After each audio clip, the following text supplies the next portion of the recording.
Okay, here's what we're gonna do. We're gonna amuse Michael for like 10, 15 minutes max, scarf down whatever garbage she puts on our plates, and get back upstairs so that Joe can keep telling us about his time on the Titanic. That's fine, but try to be nice, Donald, and do not call my wife Michael. Barack, if you have such a problem with her name, take it up with her parents. Wow, boys, I didn't expect you to get down here without a fight. Maybe your time at college has truly matured you. For sure, Mike.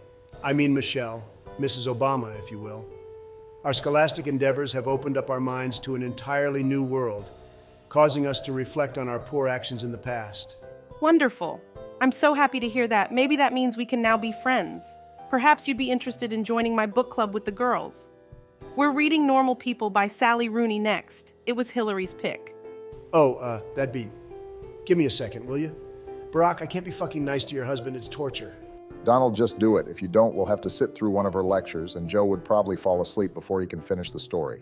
You're right, Barack. Nothing quite knocks me out like the sound of a woman talking. Oh, fine. Yes, Michelle, I think that'd be simply lovely. I've never read Sally Rooney before, but I've been dying to diversify my reading list with more female authors. Oh, Donald, you're making me tear up. Now let's all sit down for a memorable dinner. Only 9 minutes to go, Donald. You can do this. Excuse me, Donald, did you say something? Oh yes, Michelle. He asked what we were having for dinner. Oh, you boys. I know how you only ever think about food. It's going to be quite the treat. I sent Consuela home this afternoon, so the entire meal is straight from these First Lady hands. Fuck me, she's trying to poison us. Shut up, Donald. Michelle, as you were saying? Oh yes, so the meal is going to be salmon hollandaise, spring lamb and mint sauce, and French ice cream for dessert. Fucking bitch couldn't throw a burger on the grill. Donald. You know, Mrs. Obama, this meal is shockingly familiar to me. In what way, Joe? You see, it's the same foods that I had on my first night aboard the Titanic. The Titanic? Oh, this must be one of those patented Joe Tall tales Barack is always telling me about. Go on. I never considered Joe could tell the story while we ate. Maybe this dinner won't be a bust after all. Well, to catch you up on what I've said already, the year was 1912, and I was on the run from a very threatening police officer who chased me all the way to Ireland. I found myself cornered, but that was when I met American millionaire, Reginald Todford III. His valet recently quit, so I was able to take the position and his ticket aboard the Titanic. There I met Donald and Barack's grandfathers, who were having a bit of an adventure of their own. Onyango Obama helped sneak Frederick Trump onto the ship in exchange for help finding himself a white woman. Things were looking up. Little did I know, though, that the very man I finally felt free from was on the ship as well. By his side was a waitress from a cafe I visited. You see, while he was hot on my trail and hip to all my past misdeeds, he had never laid eyes on me before, and he needed her to point me out when the time came for him to enact his maverick justice. Soon we were on the open sea, and in only a few short days we'd all be parties to one of the greatest tragedies in history. Are you almost done dressing, Mr. Biden? If you don't finish soon, we'll be tardy for dinner, and we're sitting at the captain's table. Yeah, I'm done. But do I really have to wear this fancy getup? I look like Beau Brummel. Oh, Mr. Biden, amateur mistake. Beau Brummel dressed in Regency-era style. Your tuxedo is late Edwardian.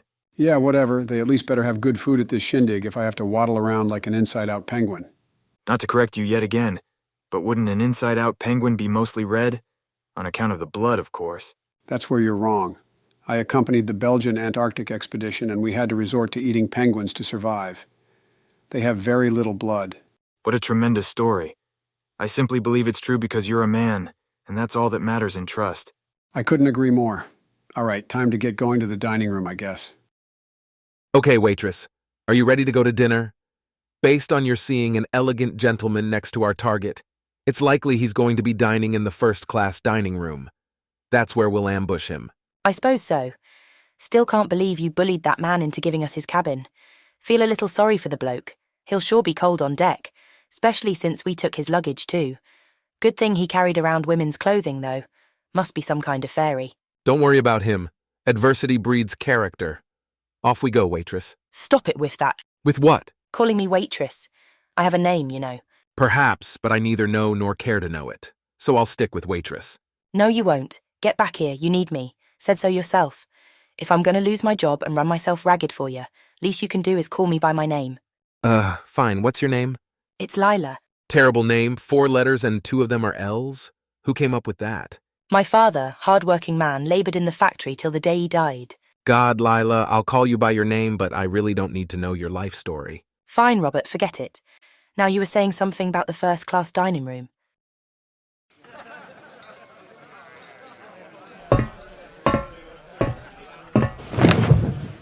Woof, this has been a long day. Let's grub. I can't believe I have to eat this slop in here with you illiterate peasants instead of in the fancy dining room like I should be. Oh, trust me, steerage doesn't have a fancy dining room, and the food you get served is mostly left over from the last crossing. This stuff may be simple, but it's better. Huh, that does sound like what they tell the help to keep them from revolting. No, it's true. Steerage passengers are basically treated like livestock. They can't go up on half the decks. They're all shoved together in tiny rooms. And there are only 2 baths for 700 people. That shit is nasty. It's better than a lot of ships, but it's still pretty disgraceful if you ask me. What are you? Some radical? The kind of person who hands out Karl Marx pamphlets outside factories? You originally gave me the impression of being snug in the drawers for your bosses, like that captain of yours. Oh, don't get me wrong. I love the White Star Line, and I'm proud to work under Captain Smith. He's practically a god to me, but that doesn't mean I don't see improvements that should be made. Very interesting. And what improvements would those be, Onyango? Oh, Captain, it's you. How long were you standing there for? I mean, how much did you hear? I approached just as you were telling your friend about how much you admired me. By the by, I don't think I had the pleasure of meeting you, sir. Though you do seem oddly familiar. That's an officer's uniform you're wearing, isn't it? Is it? Does that mean I can, like, boss people around? That'd be pretty cool. Shut up. Oh, yes, Captain. This is 7th Officer Donaldson. Donaldson? Way to pick a dumb name. I don't recall ever appointing a 7th officer. There are only 6 on board. You're forgetting Chief Officer Wilde, Captain, the new addition. That makes 7. Oh, yeah, him. But if he's chief officer and then we have First Officer Murdoch, then we'd still only have... Hey, Captain, look at the time. Shouldn't dinner be starting right about now in the first-class dining room? If you don't hurry, you'll be late. You're absolutely right, Onyango. Thank you for the reminder. Have a good meal. You too, 7th Officer Donaldson. The 2 of us should have a tete-a-tete sometime. Let's say first thing tomorrow. Well, if you insist. Good. We'll meet in my quarters. Phew, that was close. He almost caught us. Fuck me, yeah, that was some pretty impressive wordplay back there, not gonna lie. You practically had him eating out of your hand. Trust me, I'm the master at dealing with white people. Master, huh? Then why do you need my help getting a white woman? Damn, man, do I really have to explain that to you? A black guy talking to a white guy is one thing, but a black guy talking to a white woman? Don't even get me started. If that shit isn't absolutely perfect and planned out, there's going to be a new fruit hanging from the nearest tree if you catch my drift. Point taken, but we have a bigger problem to worry about at the moment. What am I supposed to do about my meeting with the captain tomorrow? I'm no sailor. He's going to realize you were lying in 2 seconds flat. Are you kidding me? That'll be simple as pie. So there I was, my right hand on Socrates' ramrod and my left hand elbow deep in a bowl full of honey. Joe, can I stop you for a second? Oh, come on, Michelle. Why are you stopping him? You're just like your husband. I'm sorry, Donald, but I just had a quick question. What is it, Mrs. Obama? Well, we're finally back to you and Reginald Todford III in the dining room, but for the last few minutes you've been talking about events in which you weren't even involved. That's correct. So what's your question? I mean, I know this is all a fancy story off the top of your head, but wouldn't it be more believable if you only told what happened from your perspective? Jesus, that's such a woman thing to say. Donald, I can't believe you just said that. I'm sorry, honey, but for once in his life, Donald's right. That's a very woman thing to say. I don't understand. It'd make more sense that way. Well, you see, and I agree with you that this story couldn't possibly be true. I mean, he's definitely getting my grandfather's personality spot on, but it just can't be true. However, by including these side characters, Joe is giving us a more comprehensive narrative that I'm sure will come to a head in a satisfying conclusion. But the whole story is supposed to be about your experiences. When did you even find out these other things, Joe? Mrs. Obama, you really should stop worrying about it. Some events I was told about later on, some I inferred, any which way I found them out. That works for me, Joe, as you were saying. Now, Socrates was a burly man, and while he liked it when a boy tickled his ivories now and again, He wanted no part of having a grown man grab him down under. But what was I to do? Just let that mangy street dog lick the honey off of his man parts? So Socrates laid me out. I went flying, and with me the jar of honey shattered and spilled all over the steps of the Acropolis. The dog went wild and started devouring the honey. But this is where things really went wrong. Remember how I mentioned a while back that Perdiccas II had entrusted me with his smack? Well, I figured why carry the honey I was going to offer to Zeus in one hand and the tar in the other? Best to put them together. And that's just what I did, meaning there was now a high out-of-his-mind street dog on a rampage all over Athens. Anyway, I decided it wasn't my problem and hightailed it back to Egypt.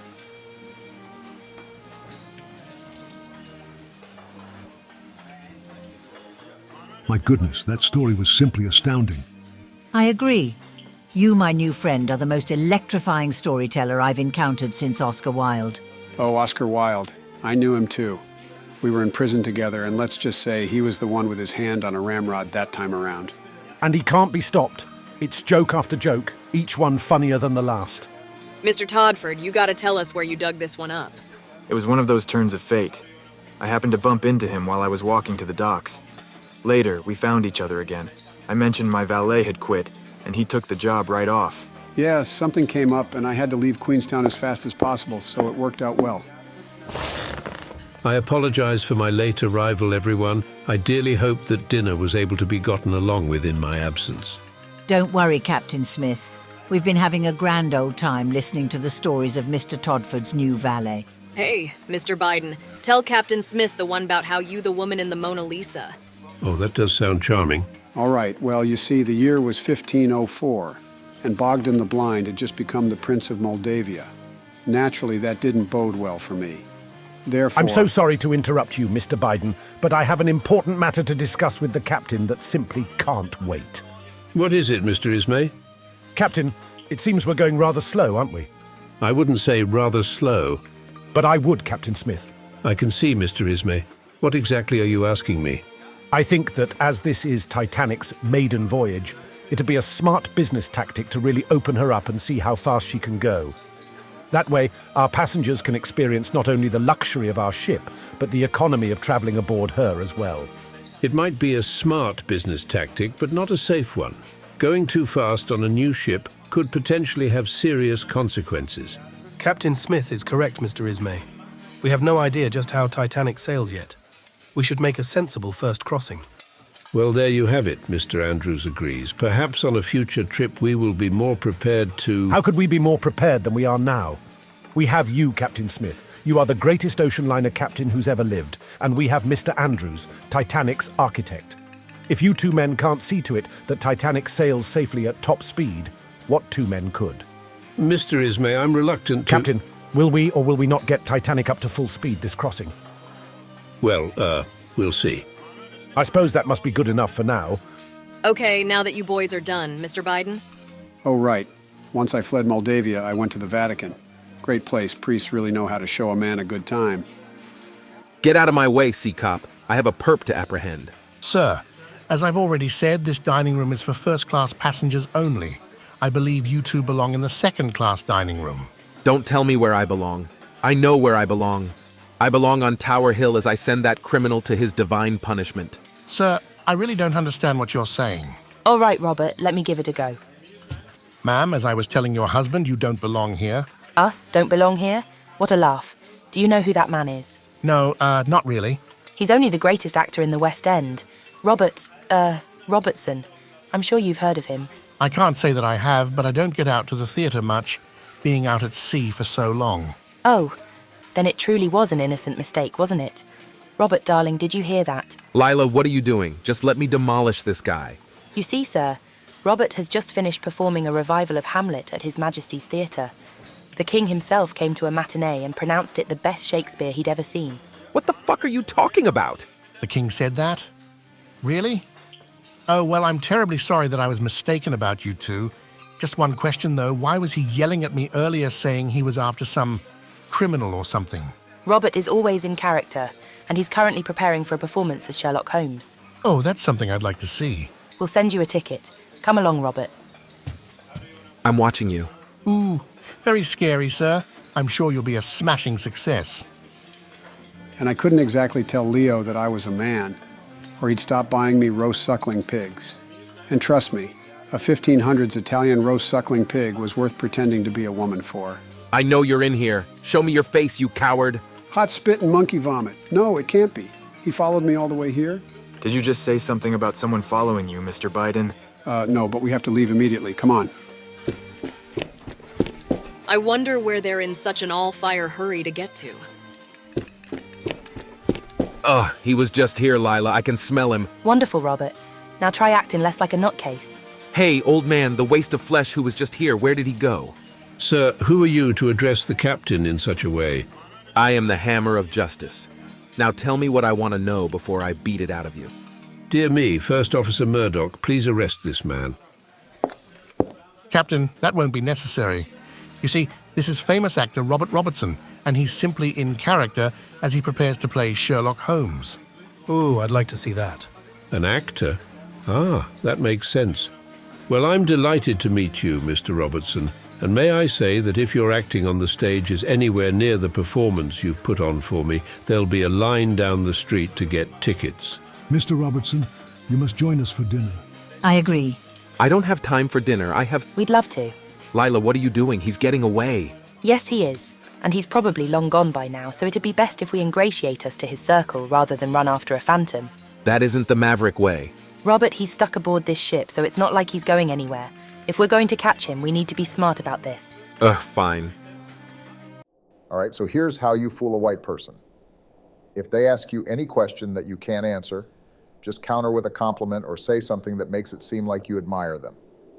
For example, say the captain asks, 7th Officer Donaldson, what ship were you last aboard? You can answer with something like this. I'll tell you what ship it wasn't. A ship captained by the esteemed Edward Smith. Onyango, I don't think that's going to work.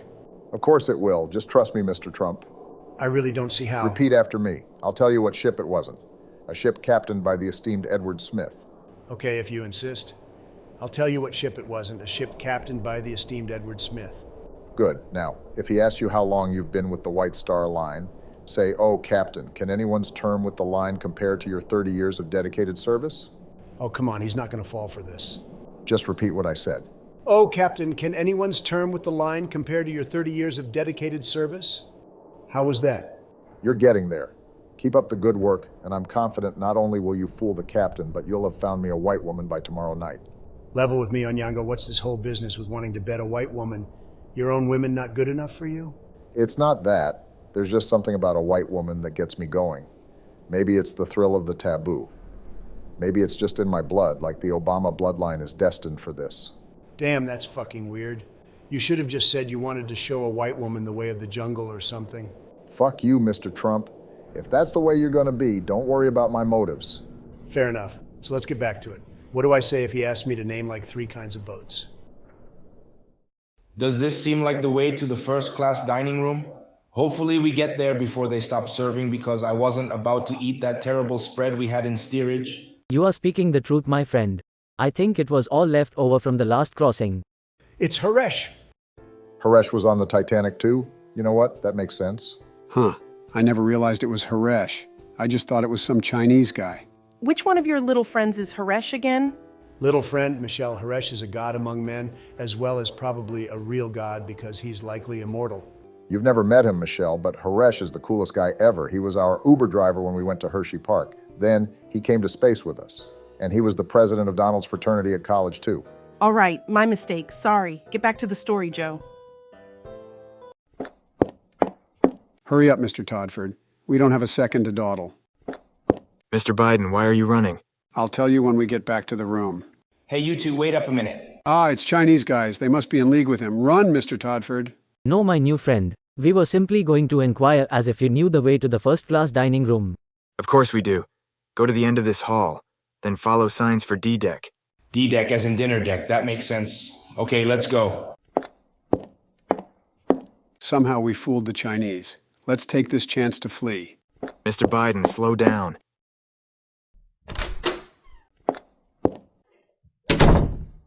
Okay, we've probably gotten far enough away. We should be safe for now. Mr. Biden, tell me what happened back there. You're clearly on the run from someone. Was it that man who came into the dining room, No, it wasn't that. It was, Molly Brown. She ripped some major ass, and I knew we had to leave before it got bad. Mr. Biden, I know for a fact that Molly Brown had her butthole permanently sewn closed like most rich women. Okay, that was a lie. The truth is the captain was playing footsie with me under the table, and I thought by staying I'd give him the wrong idea. Mr. Biden, I may have only graduated the 3rd grade before my father forced me to join the board of his oil company. But even I am smart enough to tell that's another lie. What do you want me to say, Mr. Todford? I don't think you could handle the harshness of reality. So it is true? I had a feeling it was the case, but I kept telling myself it was just my imagination. Is what true? Oh, don't play coy, Mr. Biden. It's time to lay all your cards on the table. Fine, I knew I couldn't run forever. The truth is You're a spy, aren't you? Yes, that was exactly what I was going to say. I'm a spy. Wow, that's so cool. I've always wanted to meet a spy. You aren't working for the Germans, though, are you? That I couldn't accept. No, I work for whoever is the enemy of the Germans. And that man in the dining room is like the top German spy detective or something, as well as my mortal enemy. Wow. Yeah, it's pretty cool. Does that mean that strikingly handsome woman next to him was a German spy, too? That'd be such a disappointment. Her? No, she's a waitress or something, terrible at her job. She never even got me my unpasteurized milk. That's a huge relief. I'd hate to have to watch a beautiful woman like her fall to her death in like a climactic bridge encounter, or maybe from the roof of a clock tower. What are you talking about? Well, now that you've told me your secret, I'm your spy's assistant, right? I don't know. Oh, please, Mr. Biden. Pretty please. All right, sure, whatever, but that means you have to be super incognito and don't let anyone know the truth about me. You have my word, Mr. Biden. Oh, but that makes me remember something. What's that? Joe Biden is probably your undercover name, right? What's your spy name? My spy name, huh? It's Josen. Yeah, Joe Josen. Awesome. Nice to officially meet you, Mr. Josen. I think my spy name will be Todd. That's great. All right, I'm pretty beat after all the spy stuff, so we better hit the hay. That was a productive meal, if I say so myself. Let's take stock of what we learned. The man we're after goes by the name of Joe Biden, and he's currently working as the valet of an American millionaire named Reginald Todford III. We also learned that Molly Brown got her butthole sewn shut, but I figured as much. You won't get away this time, Joe Biden. Your day of reckoning has come. Let's go, waitress. Excuse me. Oh, sorry, let's go, Lila. That's better, but don't you have nothing else to say? Perhaps about me saving you from getting arrested? Lila, don't push your luck. Robert, it's common courtesy. All right, if you're gonna be such a bitch about it. Thanks for helping me, Lila. You're welcome, Robert. Now, let's get going.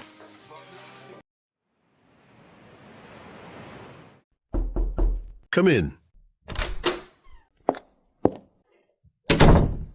Seventh Officer Donaldson, thank you for coming. Oh yeah, my pleasure, man. Vis-a-vis our conversation yesterday, I just had a few questions. Shoot. Well, it's quite unusual that I can't recall your being on this ship. So first off, what ship were you last aboard? I'll tell you what ship it wasn't. A ship captained by the esteemed Edward Smith. Oh, haha, very good. So how long have you been with the White Star Line? Oh, Captain, can anyone's term with the line compare to your 30 years of dedicated service? Well, I suppose not, but buck up, Donaldson. I'm sure you'll get there one day. I hope so, Captain. All right, that all seems in order. You may go. What, already? I don't need to name 3 kinds of boats or anything? No, everything you've done already is more than enough. Thank you. Oh, okay. Thanks, Captain. Captain, I have an urgent radio message. What is it, First Officer Murdoch? The Empress of Britain has spotted icebergs on our route. Should we change course? No, we should be fine. Just tell the boys in the bird's nest to keep a sharp eye. I will, Captain. Oh, one more thing. Tell the engine room to bring us up to full speed. Full speed, sir? Are you sure? Mr. Ismay wants us going full speed, and he's the chairman after all, so what he wants, he gets. Very well, sir. The captain says to bring us up to full speed, gentlemen. Full speed? That's what I'm talking about. I can't wait to see this baby fly. With that, the captain inadvertently set us on a path to destruction, but we were all too focused on our separate adventures to take notice. However, we'd all end up taking notice soon enough. Wow, that's quite the story, Joe, but I'm beat, so I think I'm gonna head in for the night. You're not gonna stay to hear the end? Lame. I guess that means we can head back upstairs. Maybe we should order some Domino's. Donald, we just ate dinner. Your point, Barack?